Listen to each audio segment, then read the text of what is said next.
This is Jim Fetzer in Madison, Wisconsin, where I'm pleased to be joined by Giuseppe Vafanculo from the District of Criminals and Carl Herman from San Ramon, California. We're here to give you all the news you need to know.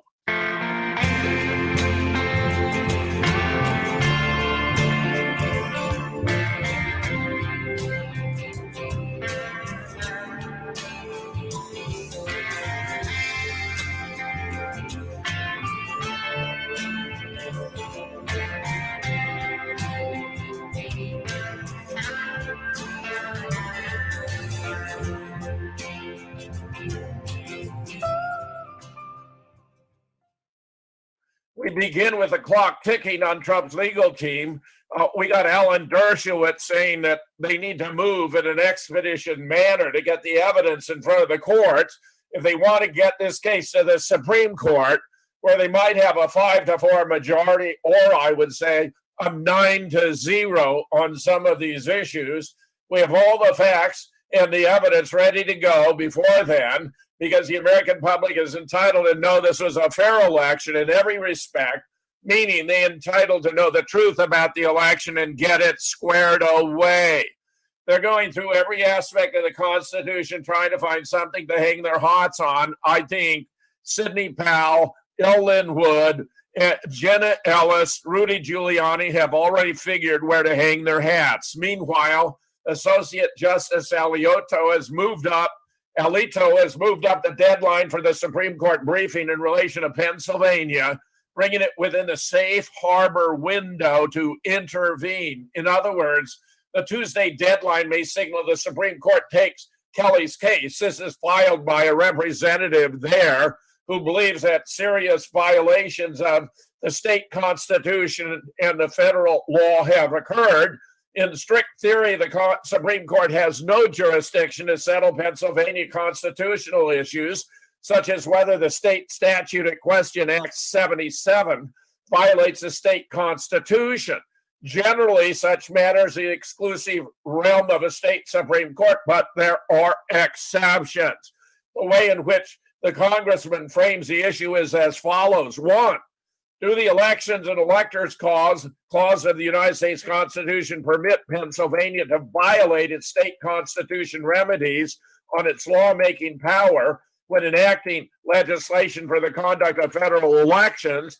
To which I believe the answer will be no. And 2, do the First and 14th Amendment to the Constitution permit the dismissal of petitioners' claims with prejudice on the basis of laches, where doing so foreclosed any opportunity for petitioners to seek retrospective or prospective relief for ongoing constitutional violations? I believe the answer again will be no.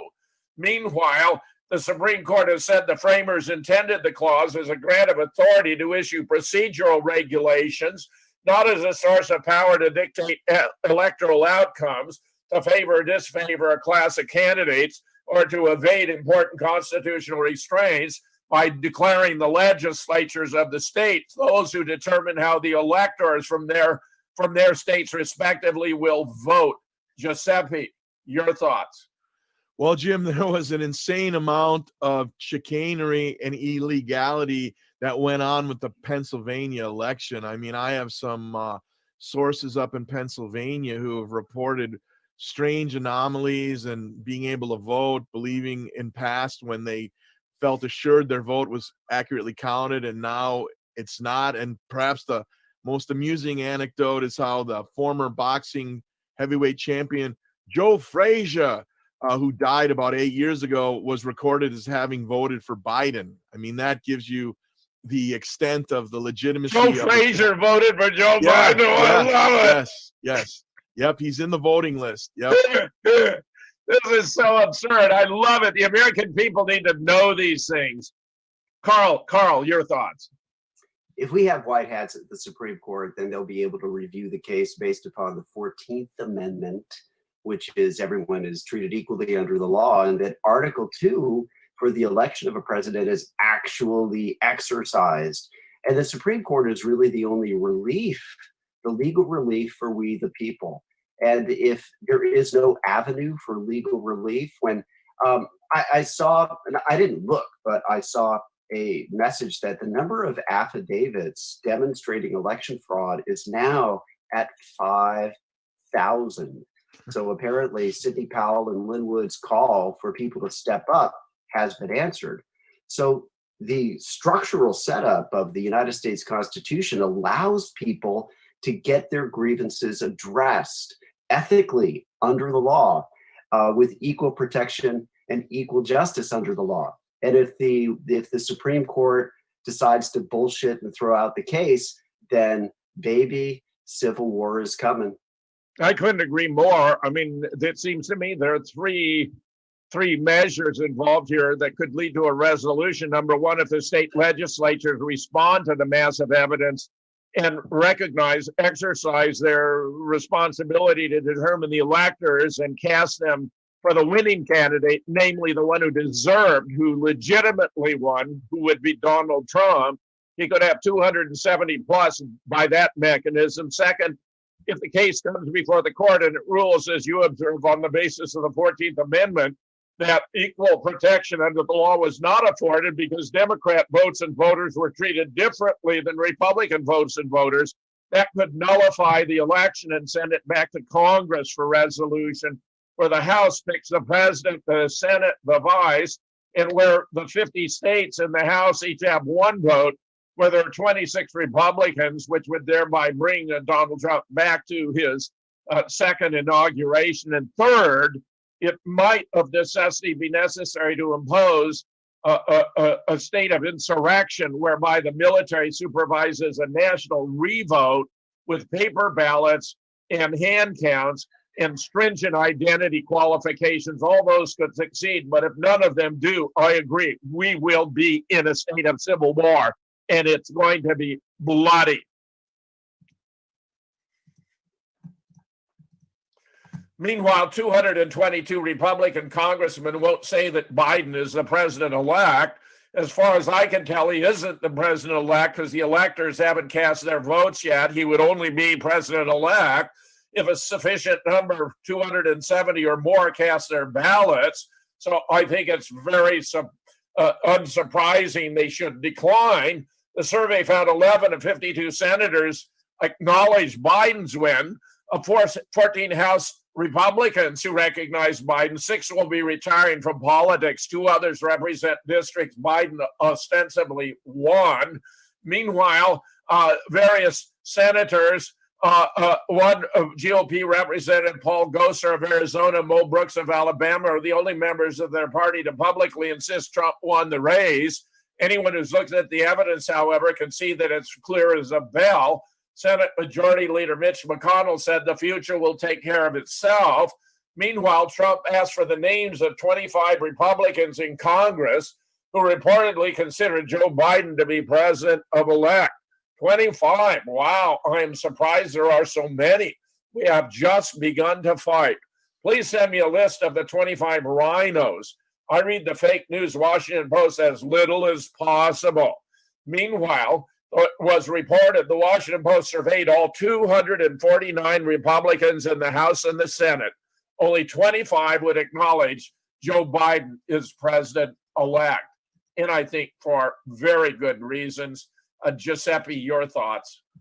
Well, Jim, I'm surprised it's only 25 because since about the Clinton days, we now only have globalist marionettes operating in both parties who are loyal to the international bankers and the so-called New World Order, now referred to as the new normal or the Great Reset. So both parties are just stocked full of traitors who are not loyal to the citizens of the United States, but instead are loyal to the money that gives them their 30 pieces of gold in their high life as a puppet in the United States federal government.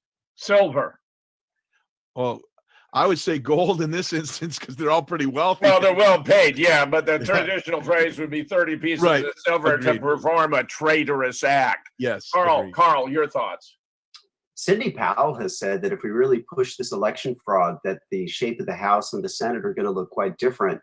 my understanding of the runoff race in January 5th for Georgia is that if paper ballots are insisted upon, a voting ratio of, let's say, 3-to-1 or 4-to-1 for Republicans would certainly raise eyebrows across the country. And again, this is all a psyop. It's all the fog of war. If white hats are in charge, then what we're seeing is the show, and it's just going to expose and end the deep state, including the ones in corporate media and in the judicial branch. The people who are elected to Congress, the average amount of money it takes to get a seat by buying the advertising, it's in the low millions to go into Congress, and it's in double-digit millions to get elected to the Senate. So Giuseppe's right. You have to sell your soul, actually, to get any position of power. And that might be more literal than figurative. Well, those are all great points, and I do believe that the president anticipated this and laid a trap. Meanwhile, further proof, Arizona's legislative leaders called for an audit of the Maricopa County Dominion election software. How very appropriate. A significant number of voters believe fraud occurred, with a number of irregularities easy to understand why.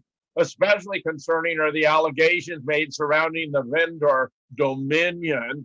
Recall that Governor Ducey rushed to sign legislation to allow the most populous county, Maricopa, to use Dominion machines in the 2020 election.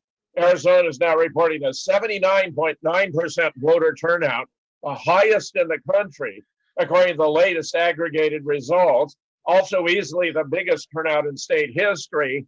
However, it all appears to be totally fraudulent. On 16 November, Arizona was reporting a 65.9% voter turnout. Now, just 2 weeks later, November 30th, the Secretary of State is saying it was 79.9. How embarrassing is that? Meanwhile, pro-Biden effort offered Native Americans $25 to $500 Visa gift cards, jewelry to vote. In one long video, officials from the Reno Sparks Indian Colony are shown offering a raffle for gift cards in the values of $2,500, $250, and $500 to those who can prove they voted. Other gifts include bracelets, necklaces, earrings, T-shirts, and masks. How embarrassing. Here's one of those pushing this. She said there are a lot of great things to push you guys to get out here to vote. Challenge you to get out here to vote. In the same video, she's shown wearing a Biden-Harris antivirus mask in front of the Biden-Harris campaign bus. The Trump campaign is expected to present the videos in Carson City as it presents its challenge to overturn the state's election of Joe Biden. A shocking number of states have discovered groups claiming to support the Native American community vote have engaged in blatantly illegal bribery and vote incentivization with cash cards, gas cards, electronics, and other items. The scandal appears to have been rampant in Nevada. Posts on the Nevada Native Vote Project Facebook page show similar raffles were conducted in 15 Nevada Native communities, with 116 voters receiving $6,650 in cash prizes. A lawyer for the Native Americans dismissed the charges, but it looks like a pretty solid case. Giuseppe, your thoughts? Well, Jim, several of our muckraking investigative colleagues have done excellent work showing how the globalist parasites have found an opportunity aligning with Native American reservations to supersede a lot of the normal laws. And it's shocking what is actually going on using the reservations. Carl, your thoughts? You know, that case of, we're talking about $6,650 of cash incentives to people who voted. And if it's just if they voted, I don't know, but that money is coming from people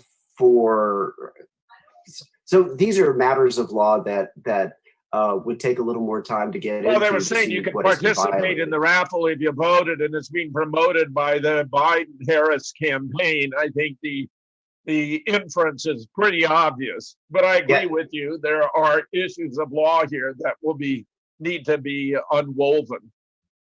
But the idea of all these legislators getting involved, I think that is great. I think that we need to have fair and open choice.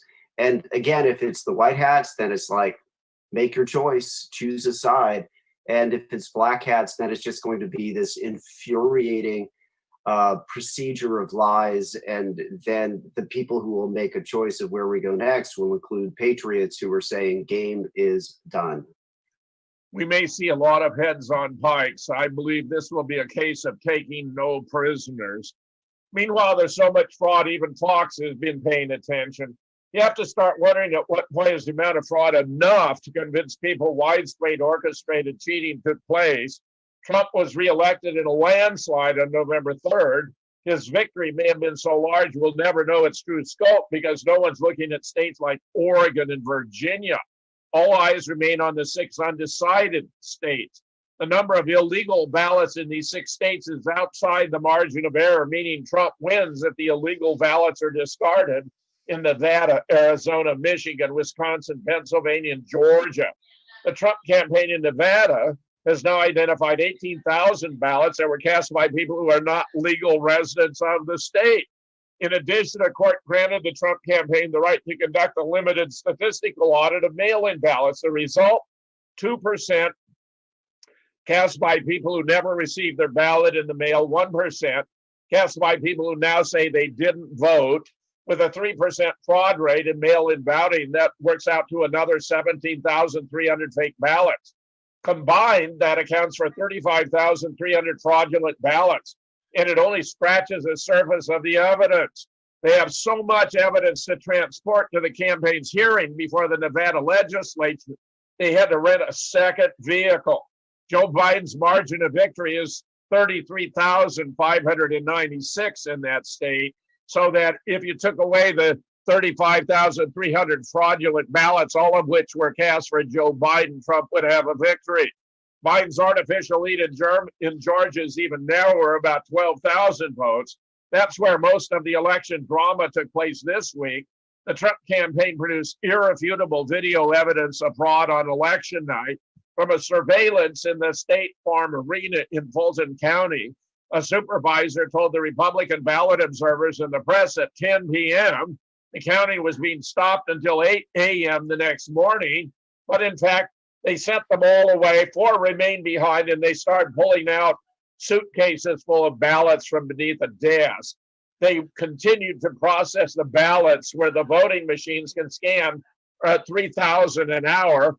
The workers had 5 machines scanning the mystery suitcase ballots for 2 hours with no witnesses in the room. That's enough to scan roughly 30,000 ballots in a state where he had a 12,000 vote margin.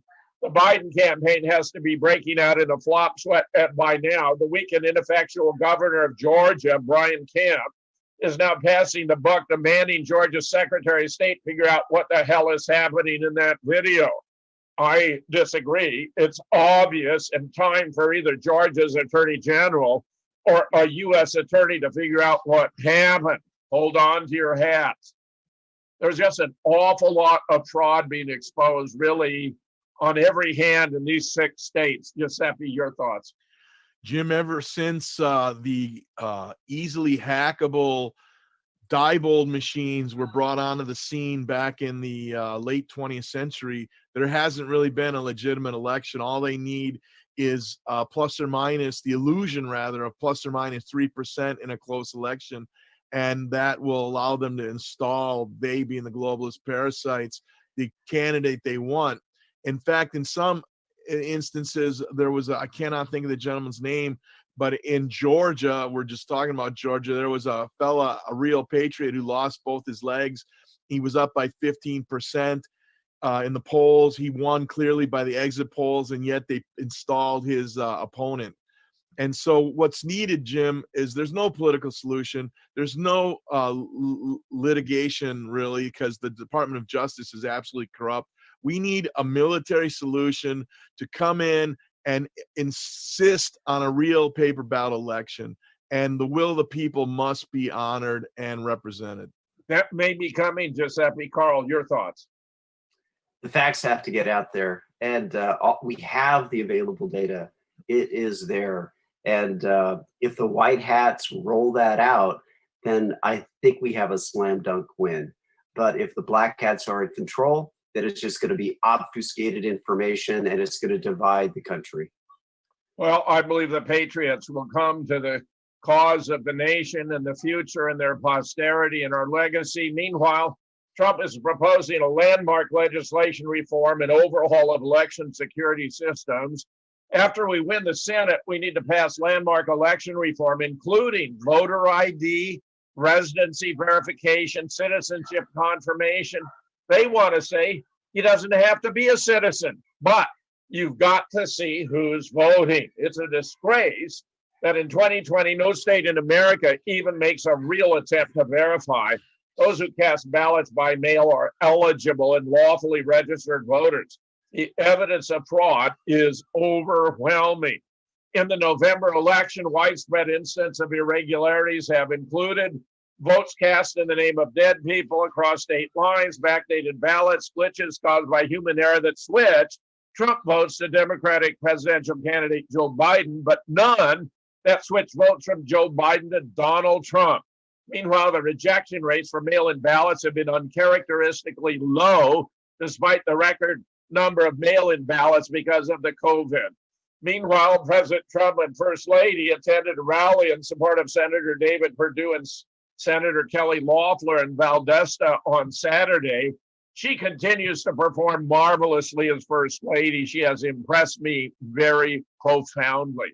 Meanwhile, here's part of the crowd at the rally. What you see there is more than all of those who turned out for every campaign or rally for Joe Biden and Kamala Harris put together. There are more there in this fraction of the crowd at this rally in Georgia than they were able to put together during the entire campaign. Further evidence that the idea he'd beat Trump is absurd. According to data compiled by Professor McDonald at the University of Florida, over 65 million voted through the mail, much more than 2016. However, the rejection rate has been much lower than those seen in 2016. The GOP currently holds a 50 to 48 lead over Democrats in the Senate, will secure a majority of at least one of the two incumbents win their race. If a 50-50 tie occurs, however, the vice president serves as a tiebreaker. The president's plan also includes an overhaul of election security system because right now, Dominion is a joke, not a very funny one either. Giuseppe, your thoughts? Yeah, Jim, it's just insane, the level of corruption. And the average person, the real Americans, they know it. I mean, word of mouth is spreading like wildfire, and they're tired of a small cadre of a malignancy, a globalist malignancy controlling this country.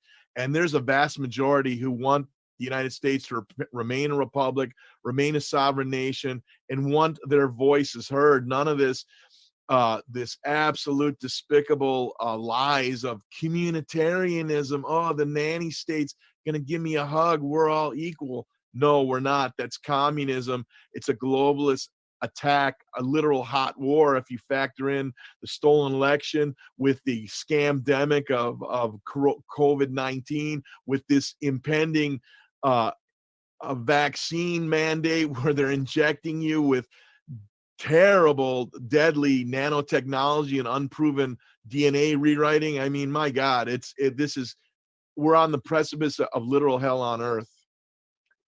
Sad to say, you appear to be correct. If this moves forward, Carl, your thoughts? Just a deeper level of hell, gentlemen. We're already way down that ladder. Yeah. For the listeners, I do invite them just to stand firmly that this is obvious election fraud. And as Giuseppe said, the history goes back. It goes all the way back to the 1950s to the Rockefeller family using that to gain a stranglehold in New York. And it's not as if this is a mystery.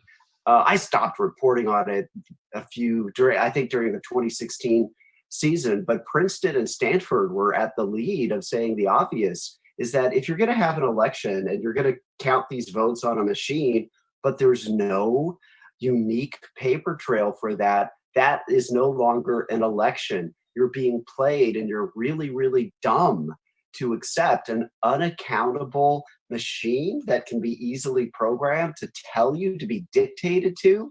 Come on, grow up, stand up. Declare this to be an election fraud. My favorite data point, and I don't even know them all, but in Pennsylvania, you had that one batch of votes that had 600,000 for Biden and 3,000 for Trump. And if you just make the assumption of a 50-50 breakup, if you have a 200-to-1 ratio, which should be roughly 50-50 odds, the odds of that not being election fraud then go into a number with 50 to 60 zeros behind it. So I do invite people to get some data and just call it what it is: obvious election fraud. Great illumination with your statistical analysis, Carl. You're excellent at that. We'll be right back. In the meanwhile, the crowd at the Trump rally in Georgia lashed out at Fox News as a traitor. We trusted you. Trump supporters blasted Fox News correspondent Saturday at the spirited rally in Georgia, the event in Valdosta. Trump followers lambasted the cable network for its presidential election coverage. Even before the event took place, numerous Trump supporters spotted and confronted members of Fox News. Trump devotees slammed Fox News for their coverage of the 2020 election, especially calling the state of Arizona in favor of Biden when Trump was actually in the lead, parallel to what happened in Virginia, to create the first impression that Biden was going to roll to a landslide, which had been predetermined by rigging the machines. One Trump supporter is seen on video telling a Fox reporter Fox News does not call the election. According to Sky News producer Sarah Gow, the Fox News journalists were getting the most abuse from the pro-Trump crowd, a dubious honor that's usually directed towards CNN. There were also shouts of "we trusted you" and traitors aimed at the cable news network. There was a chant of "Fox is fake news." Meanwhile, we now return to German lawyers initiate a class action coronavirus litigation, very significant. The German Corona Extra Parliamentary Inquiry Committee, founded 10 July 2020, is leading an international effort to hold accountable those responsible for using fraudulent testing to engineer the appearance of a dangerous pandemic to implement economically devastating lockdowns. Pandemic measures have caused tremendous harm, killing more people than the virus itself by restricting routine medical care to people with acute and chronic health conditions that have nothing to do with COVID-19.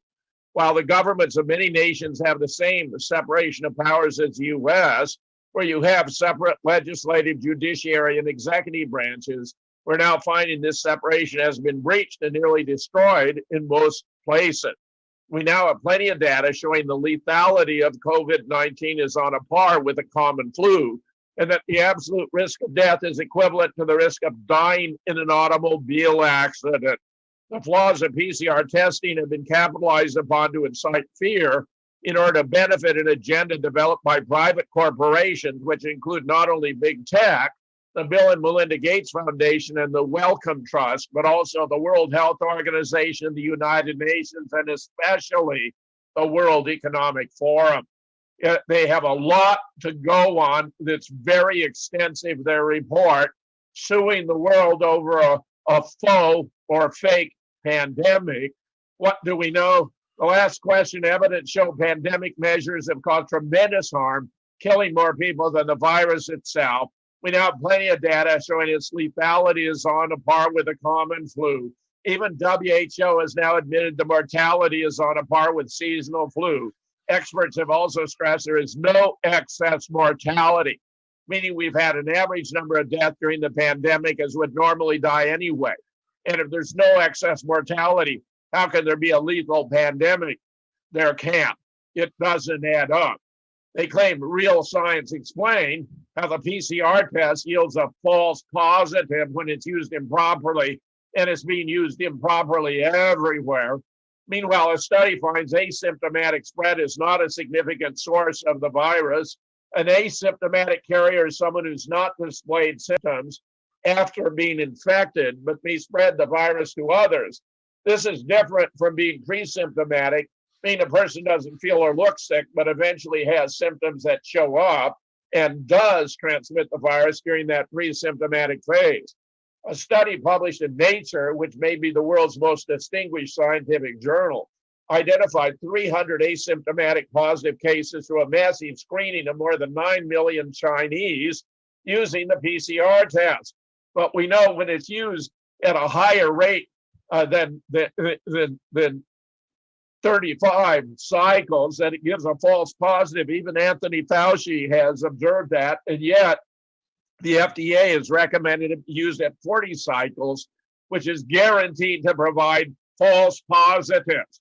Samples of all the asymptomatic cases were cultured in the lab and no visible virus was found, meaning it cannot transmit a virus. The scientists identified and followed 1,174 close contacts of the asymptomatic cases and found that none of the contacts tested positive for COVID-19, meaning they're not transmitting. The study confirms what physicians have known and non-scientists have suspected, namely that asymptomatic transmission has never been the primary cause of outbreaks. Prior to the virus pandemic, guidance for treatment and diagnosis predominantly focused on symptomatic cases to stop the transmission. That is to say, by quarantining the sick. What they have done in this case is to quarantine the healthy, which is completely absurd and puts us in the situation of a lockdown, imprisonment in our own homes. Carl, your thoughts? First, with that Fox News thing, wouldn't it be great if we could develop a split at Fox where you could have some sort of Project Veritas sting where you could show who at Fox is making these orders to push for Biden and have patriots stand up? The truth will win, but it needs a forum. With the litigation, I think that's awesome. And we really do need expert witnesses being able to expose the fraud.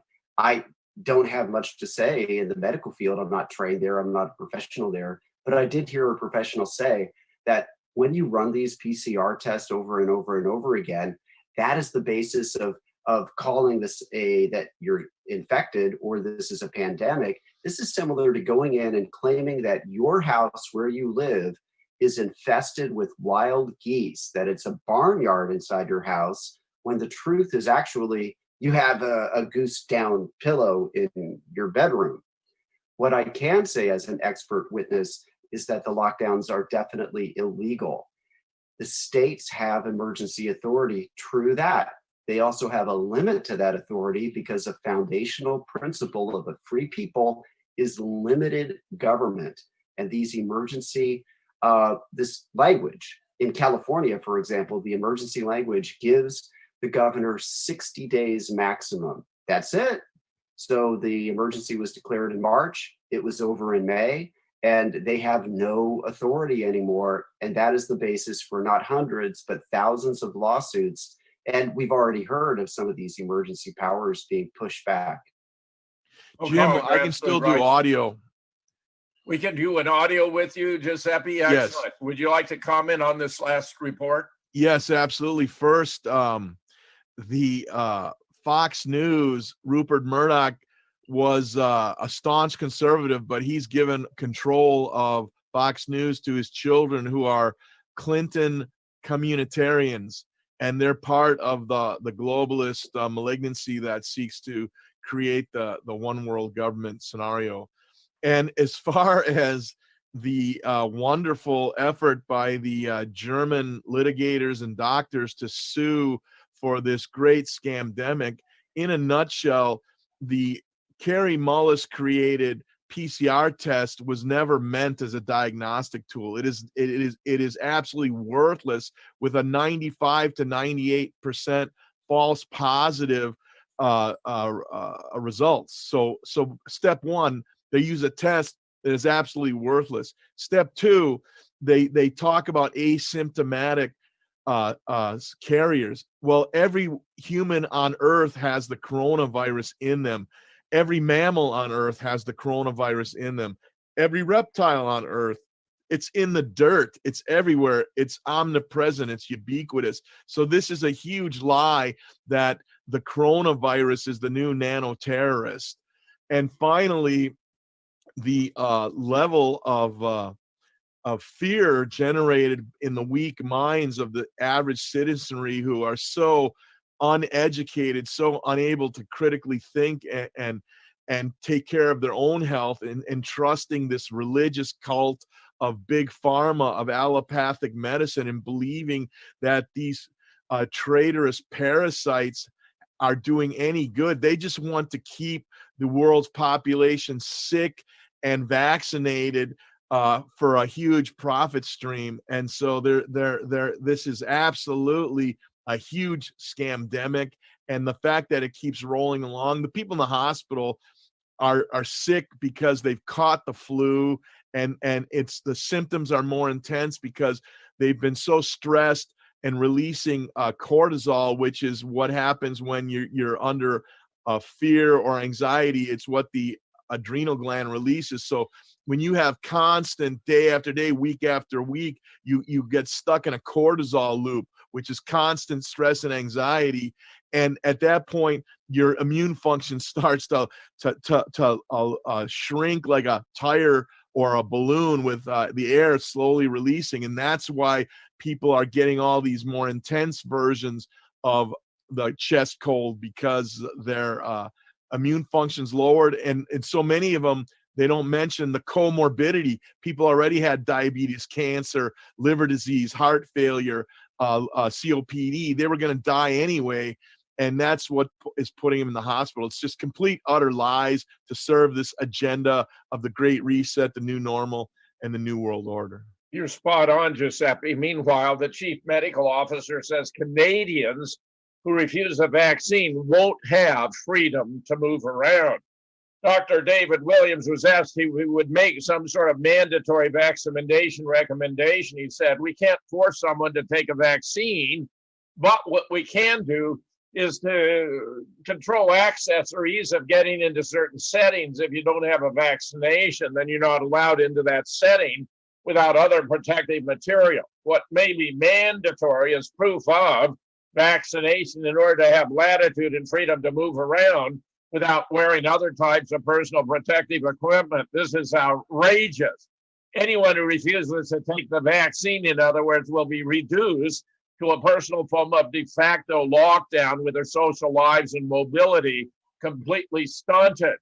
Meanwhile, Edward Hendry has published the groundwork for mandatory vaccines is now being laid with a planned digital health passport. On 8 May 2020, the AP published a press release issued by companies who've developed a digital health passport. The press release announced a corporate partnership between several tech firms to roll out 50 million digital health passports in 15 countries around the world. It's going to operate like a traffic signal. A traffic light system then confirms their health status as either red or green, red for positive, green for negative. The amber color indicates a countdown timer to when another test would be due and required. So if you're green, then you can go about doing your business. If red not, they show us what it would look like. If a person's digital passport shows green, they'll have full freedom to move about and transact business. But if it shows red, unspecified restriction will be placed on that person. This is completely outrageous, but it's part of the plan to subjugate the entire planet on the basis of a completely fake pandemic. Giuseppe, your thoughts? Right. It's a fear-demic, a scam-demic, a case-demic, as in millions of false positives telling the unsuspecting, ignorant normie that they have the coronavirus in them, which we all do. We could all be listed as positive. This is absolutely satanically criminal, Jim, and people need to wake up. They're looking to steal your very existence and enslave you in a way that's essentially a boot on your throat. You have to take deadly DNA altering, nanotech introducing vaccines. You have to support a social credit score. If you're not a good boy or girl, they're going to take away your digital currency. This is absolutely ridiculous. And the people, the sheeple, sadly, need to wake up quickly, or it's a done deal. Carl, your thoughts? Yeah, well said, G. Yeah, in this country, we stand for having natural rights. And the job of the government is to defend those rights. And one of the fundamental protections is that we're in charge of our own body. End of story. You know, for people who think that the government cares about them, you know, my personal experience, I helped grow the Citizens Lobby Group results all the way up to the 1990 World Summit for Children to end global poverty. Now, they've promised to end global poverty since 1969. And there's about, on magnitude figures, about 1 million people dying from preventable poverty in slow motion, gruesome agony every month. You add those numbers up, and in 20 years, you get more people have died from preventable poverty in the last 20 years than from all wars, all violence in human recorded history. Our leaders do not care about us. For people to say that this is for our health or our protection, they're okay. So it's either sheeple or freedom. This is the test. Yeah, I think you got it right, Carl. Meanwhile, 40 states are filing antitrust lawsuits against Facebook. A recent report from CNBC, state sources believe a lawsuit could be filed against a social media giant as early as next week. A group of 40 states led by New York have been investigating Facebook for possible antitrust violations and plans to file a lawsuit against the company. It would be the second major case taken against a major tech firm this year, following the DOJ lawsuit against Google in October. Breitbart reported that authorities were preparing as many as 4 more cases targeting Google or Facebook by the end of January 2021. The lawsuits focus on whether the tech giant abused their power in the internet economy, focusing on Google's position in the search and advertising industry and Facebook's dominance in the social media market. Meanwhile, a top Democratic pollster has an eerie prediction for Democrats if they don't abandon socialism and defund the police. Doug Schoen, a longtime Democrat pollster who has worked for the Clintons, warned for the Democratic Party, if they want to be competitive, abandon the far-left progressive agenda. Speaking with the New York Post, he said his data shows Democrats will suffer massive losses in the 2022 midterm elections if they go the progressive route. The data says to me, if the Democrats go, they can lose the House and Senate overwhelmingly in 2022. The incoming Biden administration has to understand, unless they take a moderate path, that is the likely potential outcome. Unless, of course, they can steal the election again. Schoen's post-election survey found one policy in particular hurt the Democrats, the push to defund the police. This is no surprise given how angry moderate Democrats, many of whom narrowly won re-election when they thought a blue wave was coming, were after the election. In a post-election House Democrat conference call, Representative Abigail Spanberger of Virginia excoriated the faction of her party that embraced socialism and the defund the police agenda. We need to be pretty clear. It was a failure. It was not a success. We lost incredible members of Congress. We have to commit to not saying the words defund the police ever again. We need to not ever use the word socialist or socialism ever again. It does matter, and we have lost good members because of it. If we run this race again, we will get effing torn apart again in 2022, she predicted. Giuseppe, your thoughts? Jim, that's perfect evidence of the massive voter theft, is that Donald Trump loses to an absolutely corrupt, alleged pedophile, alleged international criminal, alleged traitor, pedo Joe Biden by the most votes ever. And yet at every other level of the federal election, the voters vetoed the color revolution, the communitarianism, and installed Republicans. So that is completely in contradiction and proves once again how Donald Trump's election was stolen. I agree, Giuseppe, because in 27 contested House races, the Republicans won all 27. And even many in districts that were leaning blue lost nevertheless. It's proof the down ballot contradicted the top line ballot that Biden won a fraudulent, completely fraudulent election. Carl, your thoughts? Yeah, that article where they were talking about the 2022 race is an interesting example to me of the mealy mouth propaganda that we get. without hitting the central points of the data for election fraud. And then that person Spanberger whining about as a partisan of the left. And well, of course, you have Biden. He's the author of the crime bill. If you just take one issue of universal health care, which every other country has, and would save the public approximately $600 billion every year by getting rid of the middleman, the Democratic leadership don't support that. So what we really need is this to be a wake up and a choice of people to be free and not to be sheeple, and to create a split, which I believe already exists among the Democrats, for those who see the light and are ready to walk away and hopefully come to the position where we are, where these criminal leaders and liars need to be arrested. Yes, nice points, Carl. Meanwhile, we want to hear from you. Send us fan mail, pro or con, to liveneedtoknow@gmail.com. liveneedtoknow@gmail.com. Here's some recent samples.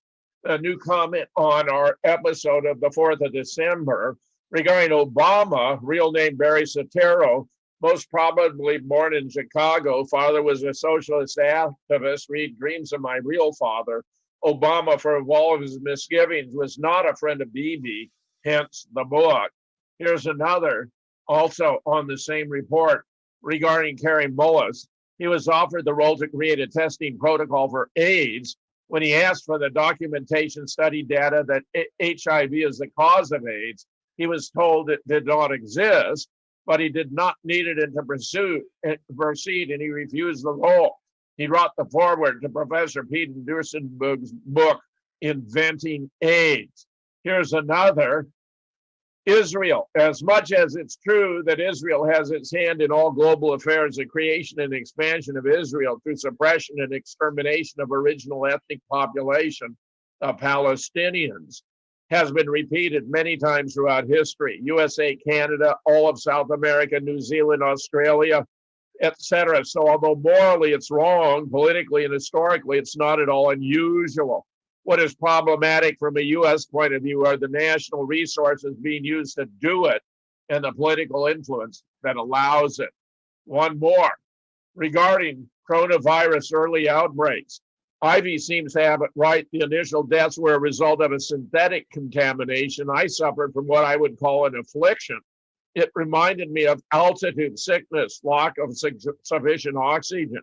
Then all symptoms associated with the common cold, influenza, pneumonia, bronchitis, etc., were now considered CV, instant pandemic.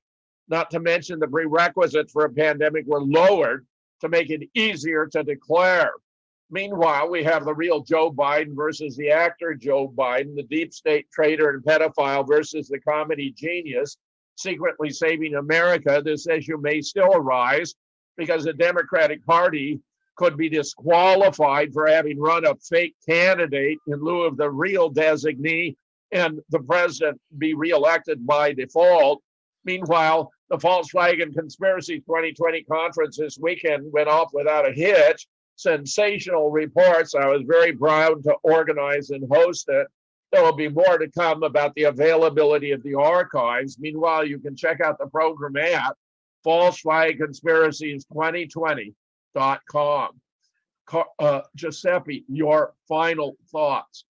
Well, Jim, False Flags Conspiracy 2020 was a remarkable success. I was glad to be a part of it, presenting my documentary, The Great Lies, COVID-19 and the Great Reset, and was just amazed at all the other presenters. It's just a wealth of information. I urge everyone to go and subscribe to the archives and watch them at your leisure. You're talking about 24 plus hours of presentations, and it's a wealth of knowledge, and you need to arm yourself and with this kind of knowledge to be able to prepare for what's ahead, because we're coming down to the wire in reversing this stolen election and installing the globalist traitor groper Joe Biden as the illegitimate president, 46th president of the United States.